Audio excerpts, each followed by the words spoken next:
much to get yet, though. So my dad might help us. Good. So we're gonna take this much. Get down, meat. And then put it on.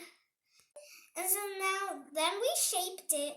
And now we're gonna fold it like this. And then squeeze it a little bit. Roll it up a little bit, con. And then now roll it up a little bit. Okay. And Right. then now we're going to put our finger right here. Fold it. And then now put your finger right here. And fold it again. So then now it has to look like an envelope that is open.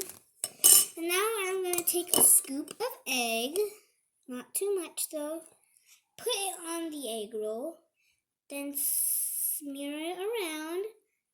And then now you're going to tightly roll it up, but not too tight.